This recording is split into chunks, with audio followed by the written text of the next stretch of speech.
So how do you fix dream hoarding? That's where the wealthiest people are making it harder for low-income folks to get ahead.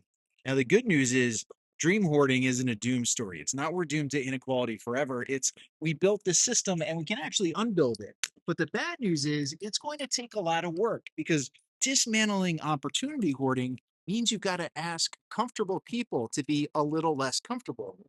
And people really love being comfortable. Now, Richard Reeves is talking in his book that fixing inequality doesn't start with revolution. It starts with rethinking the invisible advantages that keep the upper middle class at the top in America. We don't have to just torch the suburbs, we just have to remodel the floor plan. Right now, the design makes upward mobility look like climbing a ladder that's bolted to somebody else's porch. So, if you look at what Reeves says we can do, there's three big areas. You got early childhood, education, and housing to fix. Now, for early childhood, that's where inequality starts really early. Reeves loves home visiting programs. These are initiatives where nurses or trained professionals visit low income parents right after birth to support early child development. And why? Because the data is pretty wild. A kid's cognitive development is already shaped by age 3. And while one household might have Mozart playing mobiles and flashcards. Another might not have consistent access to healthcare and nutrition. Home visits don't just teach parenting, they close that early gap. And it's cheaper than you think, and it dramatically improves long term outcomes. Now, think about a government program that pays for itself and nobody's angry about it. That's like finding a unicorn that's also going to do your taxes. We look at college admissions, it's another thing to look at. It's a meritocracy problem. There's higher education. Reeves goes after legacy admissions. Your dad goes here, so you can too problem. And that policy basically rewards ancestry instead of ability in America.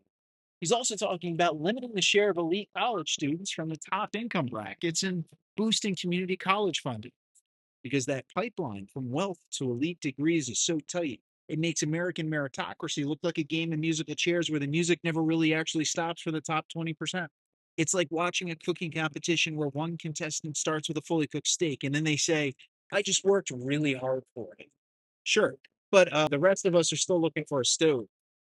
Now, for housing, this is the real battlefield. Nobody likes it. And this is where Reeves gets blunt. The biggest barrier to opportunity isn't tuition, it's zoning. Single family zoning laws in America act like a polite velvet rope around good neighborhoods.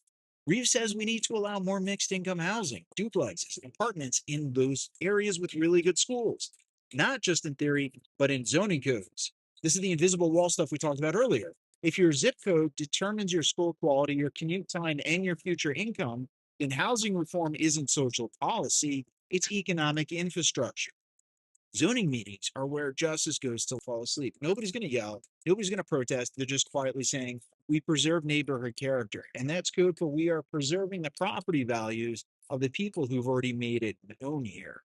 And then you can also look at fair income taxes, family policy.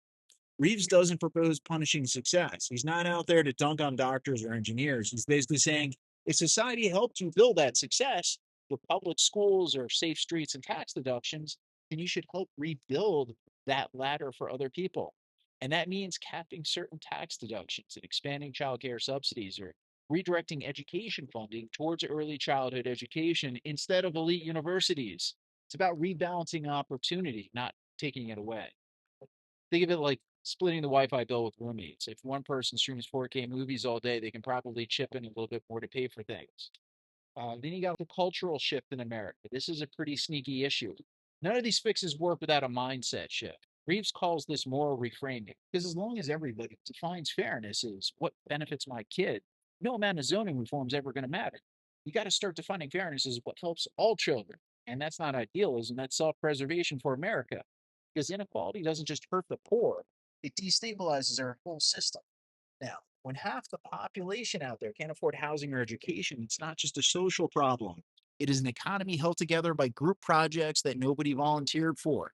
And you run into the situations we have today. Now, Reeves ain't naive. He knows that none of this happens overnight. But history shows small shifts compound. You got universal schooling, you got civil rights, women's entry into the workforce. All this started as they all started as moral ideas that turned into structural change. And the upper middle class, for better or for worse, is the political influence to lead that change. They just have to decide whether they want a society where success is shared or where it's inherited in America. And Reeves is kind of hopeful. Basically, we're not trapped in the system. We're just maintaining it. And that means that you and I, we can choose to stop it. Dream hoarding in America isn't destiny. It just happens when good people protect their own dreams so tightly that nobody else can reach them. The solution itself isn't guilt, it's generosity, willingness to share the ladder you climb. Because the real dream isn't hoarded in America, it's handed down to all of us.